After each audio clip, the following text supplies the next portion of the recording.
You walk into a room, and for one full second, you're sure every single head turns toward you.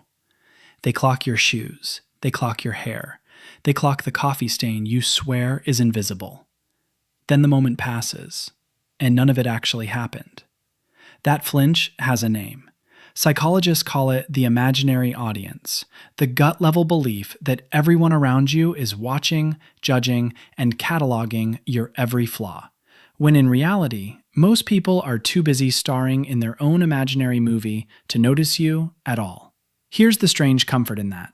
You are not the main character being scrutinized. You're an extra in 100 other people's imaginary films, just like they're extras in yours. Everyone staring at their own reflection and mistaking it for a spotlight on you.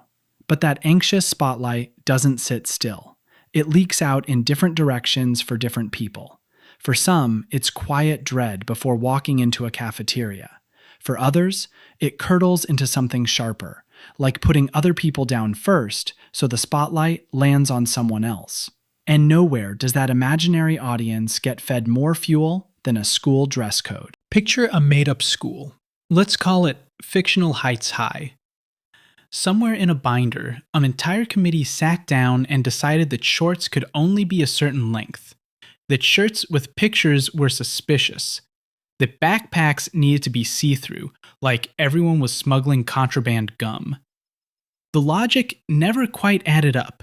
A shirt with one small graphic, banned. The exact same shirt covered edge to edge in a busy pattern, perfectly fine. Nobody could explain why chaos was more acceptable than a single cartoon turtle, but the rule stood. So students did what students always do. They found the loopholes. A backpack becomes a purse if you argue hard enough. A shirt that looks suspiciously like a college logo somehow slides past every hallway check.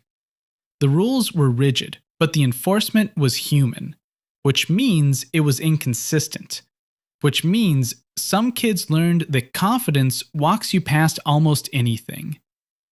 And that's the real twist hiding in all of it. The dress code wasn't really about turtles or graphic tees. It was never really about you specifically. It was a room full of adults trying to manage the anxious spotlight of hundreds of imaginary audiences at once, using the bluntest tool they had, a list of banned items. Here's the part nobody tells you in school. That spotlight doesn't clock out at graduation. It follows you into job interviews, into first dates, into every room you walk into as an adult. The only thing that changes is you get better at recognizing it for what it is, a flinch, not a fact. So next time you catch yourself frozen in a doorway, positive that every eye in the room just landed on your shoes, remember, they didn't. They're checking their own. Stop performing for an audience that was never watching, and start dressing and living for the one person actually paying attention. You.